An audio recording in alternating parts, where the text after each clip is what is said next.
In 2021, we asked, why is solar energy not everywhere yet? All the experts we spoke to said this. It's going to be big. It's going to be everywhere. I would not be surprised if by 2030, we're talking about solar doing a large part of the world's electricity supply. And 4 years on, it looks like they were right. A record 16 gigawatts of solar panel capacity. India's first solar city. Solar power for your own household. Solar power is the fastest growing energy technology in the world. And by 2030, it is expected to be the largest renewable energy source, ahead of hydro and wind. But solar still isn't everywhere, yet. Some of the best places for it are still missing out. Get ready for a deep dive into the next great solar challenge. Today, energy from the sun is hands down one of the cheapest ways to make electricity in most countries around the world. In the US, it now costs around $60 to produce a megawatt hour of electricity with solar farms, only half as much as coal and a third of nuclear energy. It's also super flexible. You can use a small panel to power a single appliance, stick some together to power a house, or plug in some more to power a city. And recently, politicians worldwide have recognized just how good solar power is. The economics of solar power you cannot ignore anymore. Divyam Nagpal is a specialist for renewable energy at Sustainable Energy for All, an initiative launched by the United Nations. Countries are recognizing that, they're introducing targets, bringing policies and plans to be able to deploy that.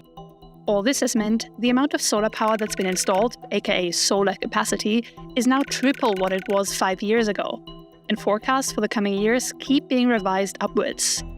So solar power is cheap, it's practical, it's good for the climate, it sounds like a total no-brainer to build more and more.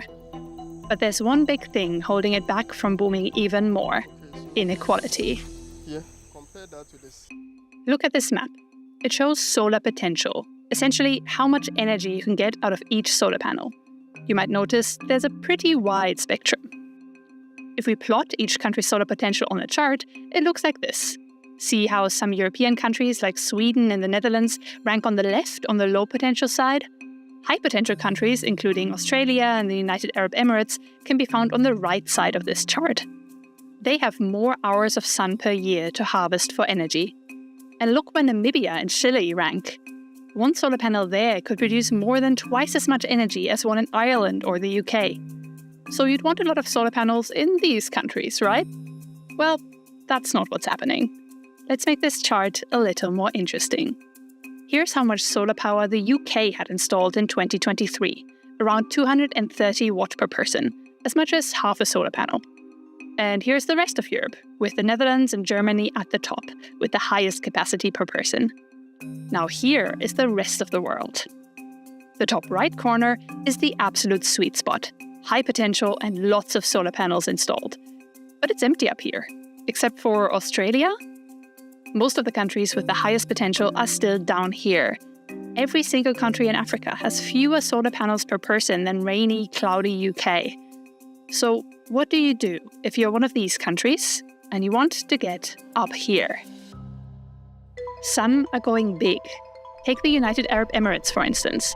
They recently built one of the biggest solar farms in the world, the Al Dhafra solar power project near Abu Dhabi. It has 4 million solar panels for a capacity of around 2 gigawatts and reportedly can provide energy for around 200,000 people.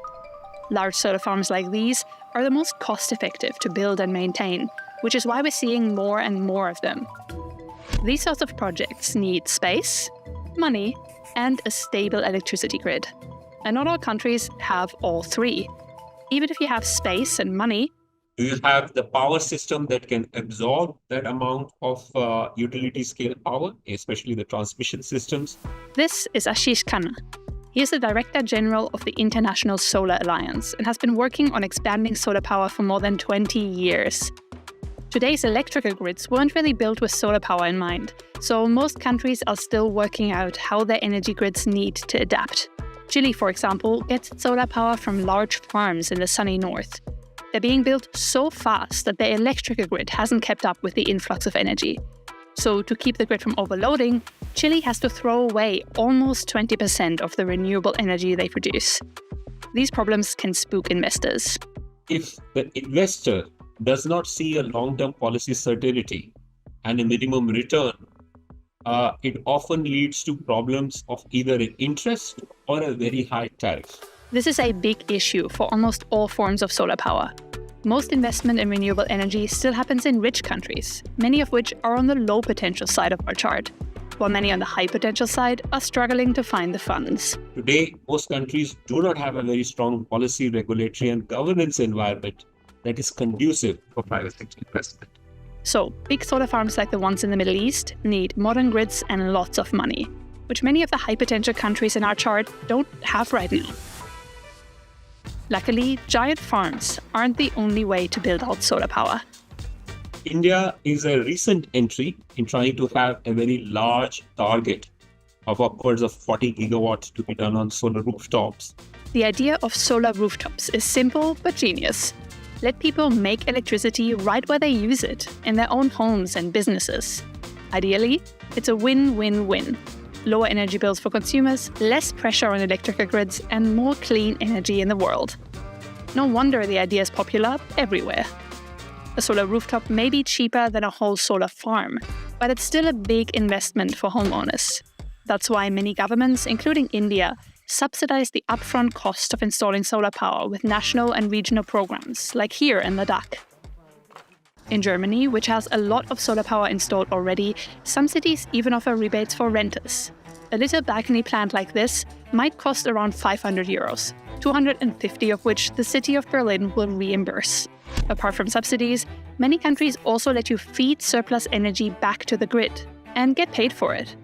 Versions of this exist, for example, in many states of the US, Australia, and India, as well as some European countries. Solar rooftops' biggest strength is it empowers individuals to start earning money based on their asset, which is the house.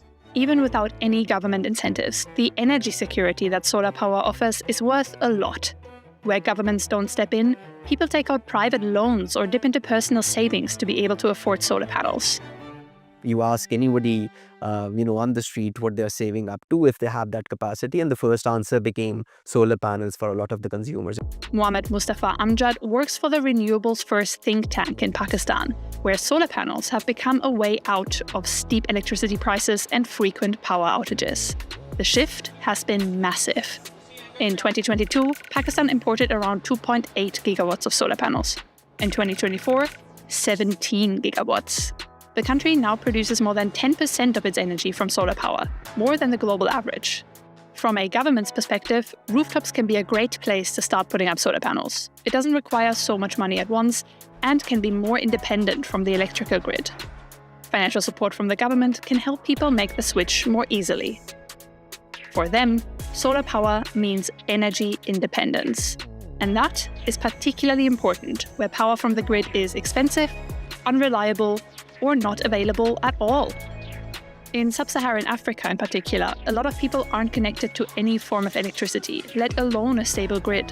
Whether you need healthcare, whether you need digitization, whether you need agriculture or school, you need electricity as a basic human right. So for countries in Africa, solar is about finding solutions for energy access. Ashish Khanna worked with a lot of African countries on just this when he led the World Bank program Mission 300, which aims to give 300 million people in sub-Saharan Africa access to energy by 2030. It does this, for instance, by supporting mini-grids that provide power to small communities, like here in rural Nigeria. They also support businesses that offer standalone systems like solar-powered light bulbs, motors, or cooling systems. These are also popular in other parts of the world, like here in India.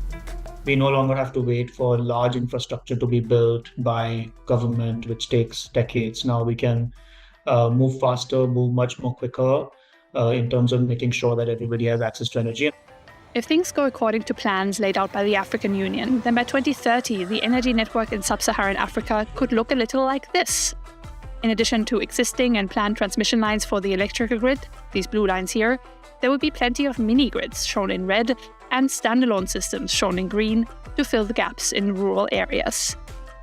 we're aiming for the moon, but it's not as though it's not been done. We've landed on the moon before, right? It's extremely doable. And I think the blueprint to be able to achieve that in terms of investment mobilization, policy that are required, the capacities that are required, the industries that are required, the value chains that are required, it all exists. We know exactly what needs to be done.